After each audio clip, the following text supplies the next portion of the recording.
কথা বলবে, ভারতকে ডিঙ্গিয়ে তারা বিভিন্ন দেশের সঙ্গে পররাষ্ট্র সম্পর্ক গড়ে তুলবে, এটা তো কামনীয় না। সেই জন্যই ভারতের আরেক দালাল হোসেন মোহাম্মদ এরশাদকে দিয়ে জিয়াউর রহমানকে হত্যা করা হলো, ওই ব্যাপারটা বোঝার চেষ্টা করে। আর এই ডাঙ্গুলি বা ক্রিকেট খেলে এক একটা প্লেয়ার $8-10,000 করে মাসে বেতন পাচ্ছে, যেখানে প্রফেসর হাসানাত আলী আর নজরুল হাসান কলিমুল্লাহ এরা তো বিদ্বান ব্যক্তি, তাদের বেতন কত টাকা? বাংলাদেশকে কোনোদিনও ভারত সিকিম বানাবে না, ভুটান বানিয়ে রেখে দেবে। এখন আপনি বিএনপির কথা বলছেন, খালেদা জিয়ার মুক্তি, খালেদা জিয়ার মুক্তির সঙ্গে বিএনপির নেতৃত্বে কি সম্পর্ক আছে? একটা কথা বলতে বাধ্য হচ্ছি যে আমাদের আলোচনাটা আজকে ঝুলে পড়েছে, ঘুরে ফিরে ব্যাক টু স্কয়ার ওয়ান। আমরা মূল সমস্যা থেকে অনেক দূরে সরে এসেছি বলেই এই ধরনের প্রশ্ন আসছে, যার কোনো সমাধান আসছে না। কেননা আমি যেটা দেখি, মুদ্রা কথা হচ্ছে ভারতকে বন্ধু রাষ্ট্রই বলেন আর ধাত্রী মাতা বলেন বা একটা হিগেমনিক শক্তি বলতে হয়, আসল ব্যাপারটা হচ্ছে একটা এইখানে এই অঞ্চলকে নিয়ন্ত্রণ করার জন্য একটা শক্তি। আমি ভারতকে সেভাবেই দেখি। এখন ভারত বাংলাদেশ বানিয়েছে তার নিজের স্বার্থে, এতে তো কোনো দ্বিমত থাকার ব্যাপার না। বাংলাদেশে বা পাকিস্তানিরা লোক মেরে ফেলছে, এই জন্য ভারতের এত কষ্ট লেগেছে বলে ভারত 9 মাস 1 কোটি লোককে খাওয়ালো দাওয়ালো, অস্ত্র দিল, ট্রেনিং দিল, যুদ্ধ করালো বাংলাদেশ বানানোর জন্য। এটা তো it doesn't make any sense. এই বাংলাদেশ বানাতে গিয়ে ভারতের প্রায় 10-15 হাজার সৈন্য মারা গেল। তাদের কি এতই দয়া যে তাদের নিজের সৈন্য বিসর্জন দিয়ে এত শত শত কোটি টাকা খরচ করে তারা বাংলাদেশ বানালো? উদ্দেশ্য তো ছিল একটা নিয়ন্ত্রণ করবে, বাজার পাবে, তাদের র ম্যাটেরিয়াল পাবে, এবং এই অঞ্চল থেকে পাকিস্তানের যে সৈন্যবাহিনী ছিল তারা চলে যাবে। এটা একটা ইস্টার্ন ফ্রন্ট, তাদের জন্য একটা নিরুপদ্রব একটা এলাকা হবে। মানে চীনের সঙ্গে পাকিস্তানের সঙ্গে তারা যুদ্ধ করবে, বাংলাদেশ নিয়ে তাদের মাথা ঘামাতে হবে না। স্ট্র্যাটেজিক, ইকোনমিক, পলিটিক্যাল সব কারণের জন্যই বাংলাদেশ বানিয়েছে। তার এখন ভারত তার স্বার্থ রক্ষা করার জন্য যাই খুশি তাই করবে, এটাই স্বাভাবিক। আমরা যদি এটা প্রতিহত করতে না পারি তাহলে আলোচনা করে লাভ কি? এখন আমরা কেন পারছি না? কেননা ভারত যে শুধু একটা বাংলাদেশ বানিয়েই ক্ষান্ত হলো তাই নয়, তারা স্বাভাবিকভাবেই চাইবে এখানে একটা ভারতপন্থী সরকার অধিষ্ঠিত হোক। তারা কেন চাইবে জিয়াউর রহমানের মতো কেউ এখানে এসে বসবে, যারা ভারতকে ভারতের চোখে চোখ রেখে কথা বলবে, ভারতকে ডিঙ্গিয়ে তারা বিভিন্ন দেশের সঙ্গে পররাষ্ট্র সম্পর্ক গড়ে তুলবে? এটা তো কামনীয় না। সেই জন্যই ভারতের আরেক দালাল হোসেন মোহাম্মদ এরশাদকে দিয়ে জিয়াউর রহমানকে হত্যা করা হলো, ওই ব্যাপারটা বোঝার চেষ্টা করেন। মূল ব্যাপার হচ্ছে ভারতের আধিপত্য বজায় রাখা, এবং তারা যে সরকারকে বসাবে তারা তাদের প্রতি অনুগত থাকবে। সুতরাং হাসিনা এটা করছে, সেই চুক্তি সাইন করছে, ভারতের সঙ্গে এত ধরম মহরম, ভারতের সঙ্গে স্বামী স্ত্রীর সম্পর্ক বলে, ভারত যা চায় তাই দিয়ে দেয়, ট্রানজিটের ফিস তারা যেখানে একটা ট্রাকে 10,000 টাকা নেওয়ার কথা সেখানে 500 টাকা তারা সেই ট্রানজিটের কস্ট বা ভাড়া নেয়। এগুলো তো অতি স্বাভাবিক ব্যাপার। আমার সঙ্গে যদি কারো প্রেম থাকে, আমি আমার সবকিছু দিয়ে তাকে ভালোবাসবো, কেননা বিনিময়ে সে আমাকে টিকিয়ে রাখছে, আমাকে থাকতে দিচ্ছে, আমাকে লুটপাট করতে দিচ্ছে। এইটা একটা ইকুয়েশন হয়ে গেছে, এটা নিয়ে আলোচনার কোনোই অবকাশ। কিন্তু তাজ হাশমি স্যার, আপনি বলছেন ভারতের আধিপত্য বিস্তারের জন্য তারা যা করেছে এখনো করে যাচ্ছে, কিন্তু আমরা এই আধিপত্য থেকে বের হব কিভাবে? বের হবো আগে তারা না চাইলে তো সরকারি পরিবর্তন হচ্ছে না, তারা যেটা চাচ্ছে সেটাই হচ্ছে। ভারতপন্থী হাসিনাকে উৎখাত করতে হবে।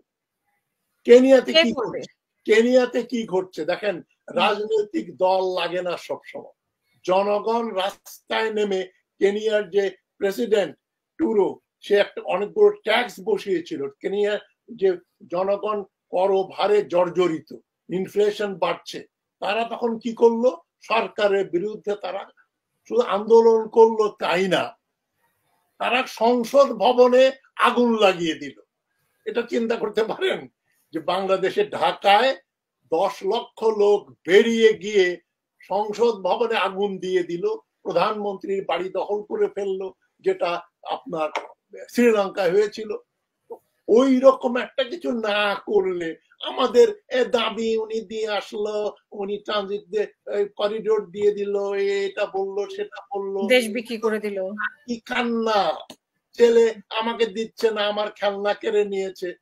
তো এখন খেলনা কেড়ে নিয়েছে তো নেবেই, তার শক্তি বেশি। জনগণ একটা অবলম্বন চায়, জনগণ আবার যেটা মনে হয় যে বিরোধী দলের উপর তাকিয়ে থাকে। জনগণ ডিপলিটিসাইজড হয়ে গেছে। আমি যেটা ফেসবুকে মাঝে মাঝে পোস্ট করি, জনগণের এখন ইন্টারেস্ট হচ্ছে ক্রিকেটে কি হচ্ছে। আফগানিস্তানের কাছে হেরে গেল, কি দুর্ভাগ্য আমাদের, কি দুর্যোগ নেমে আসলো দেশের প্রতি। আর এই গাঙ্গুলি বা ক্রিকেট খেলে এক একটা প্লেয়ার $8-10,000 করে মাসে বেতন পাচ্ছে, যেখানে প্রফেসর হাসানাত আলী আর নজরুল হাসান কলিমুল্লাহ এরা তো বিদ্বান ব্যক্তি, তাদের বেতন কত টাকা মাসে? $300, $400, $500, এর বেশি তো না। $500 বেশি তো না। তো একটা ক্রিকেট প্লেয়ার যে বাংলাও জানে না, ইংরেজিও জানে না, সে মাসে নাকি $8,000-8,500 বেতন পায়। এগুলো নিয়ে বাংলাদেশের কোন বাংলাদেশিরা চিন্তা করে না। তারা আমাদের ক্রিকেট টিম, আমাদের পরিমাণী, আমাদের হিরো আলম, এটা নিয়ে আলোচনা করে, এটা নিয়ে চিন্তা করে। ওই টেলিফোন সেলফোন দেখতে দেখতে ঘুমিয়ে পড়ে, সকালবেলা উঠে আবার সেলফোন চালু করে, ফেসবুক দেখে আর ক্রিকেট ম্যাচ দেখে। সুতরাং জনগণ তো মনে করে যে বিএনপি ঠিক করে দিবে, বিএনপির উপর দায়িত্ব। কেউ বিএনপি তো মনে করে বিদেশি শক্তি এসে আমার ঠিক করে দিবে, করার গলত তো ওইটাই। জনগণ মনে করে বিএনপি করবে। বিএনপির 90% নেতা হচ্ছে ভারতের দালাল, হাসিনার দালাল, পয়সা খাওয়ার লোকজন, দুর্নীতি পরায়ণ, তাদের কোমর ভাঙা, তারা হিজড়া, তারা দেশদ্রোহী। 2-4 জন যারা আছেন তারা কোন ঠাসা।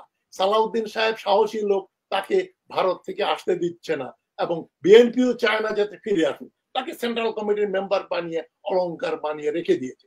আমার কাছে বিএনপি একটা মৃত দল, খালাস, শেষ হয়ে গেছে। বিএনপি উপর ভরসা করলে এরকম 20 বছর, 30 বছর, 40 বছর, 50 বছর থাকতে হবে। হাসিনার পরে তার মেয়ে আসবে, মেয়ের পরে তার মেয়ের ছেলে মেয়ে আসবে, নাহলে আর কেউ আসবে, নাতি পুতি ভাগনা ভাতিজা, তাদের ছেলে মেয়ে, তারা 50 বছর শেখ পরিবার চালাবে, এবং ভারত এটাকে দখল করে একটা কলোনির মতো রাখবে। ভারত এটাকে তাদের অঙ্গরাজ্য বানাবে না। একটা আশঙ্কা অনেকে, ভারত আমাদের দখল করে নেবে।